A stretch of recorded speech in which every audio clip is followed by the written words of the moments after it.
Guys, तो CTET का notification आ गया है और मैं आपको बता देती हूँ कि इसका जो सिलेबस है पेपर 1 का ये देख लीजिए। इसमें न्यू चेंजेस हुई हैं जो, और इसमें कौन कौन से टॉपिक्स ऐड किए गए हैं उसे भी देख लेते हैं। तो सबसे पहले चाइल्ड डेवलपमेंट में हम देखेंगे। तो चाइल्ड डेवलपमेंट में आप देखेंगे एंड पेडागोगी में कॉन्सेप्ट ऑफ डेवलपमेंट है, यहाँ पे प्रिंसिपल ऑफ चाइल्ड डेवलपमेंट है, influence of heredity and environment है, पियाजे है एंड कोहलबर्ग है, एंड यहाँ पे वाइगोस्की है। इनकी थ्योरी, इन सारे लोगों की जितनी भी थ्योरी है इनको पढ़ना है। फिर चाइल्ड सेंटर्ड एजुकेशन के बारे में पढ़ना है, फिर इंटेलिजेंस एंड असेसमेंट के बारे में। तो यहाँ पे जितनी भी टॉपिक हैं इसको अच्छे से क्लियर कर लेना है जिससे कि आगे आपको दिक्कत ना आए।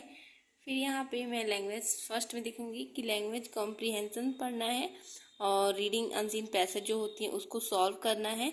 और फिर यहाँ पे हम ग्रामर के बारे में देखेंगे। तो ग्रामर में हमें पढ़ना है verbal ability and pedagogy of language development. ये सारे कॉन्सेप्ट को, टॉपिक को क्लियर कर लेना है। फिर इसके बाद से यहाँ पे आती है लैंग्वेज सेकेंड।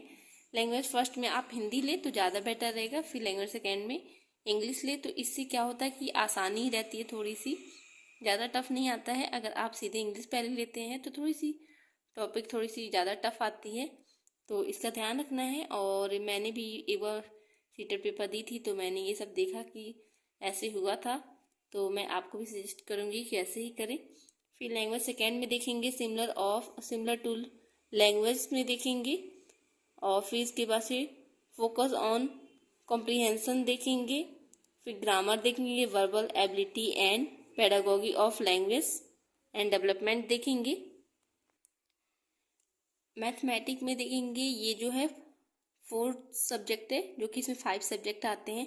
तो मैथमेटिक में टॉपिक जो है number system, algebra, geometry and pedagogical issues जो होती हैं उसको हमें पढ़ना है। फिर इन्वायरमेंटल स्टडी में देखेंगे, यहाँ पे नेचुरल एंड ह्यूमन इन्वायरमेंट पढ़ना है, रिसोर्सेज पढ़नी है एंड रिलेटेड पेडागोजिकल इशूज पढ़ने हैं। तो फ्रेंड्स आपको ध्यान रखना है पेपर फर्स्ट में ये सारी चीज़ें आती हैं। तो बस एक एक करके इस टॉपिक को ख़त्म करते जाएंगे, नोट्स बनाते जाएंगे और फिर इसके बाद से जल्दी से क्लियर हो जाएंगी।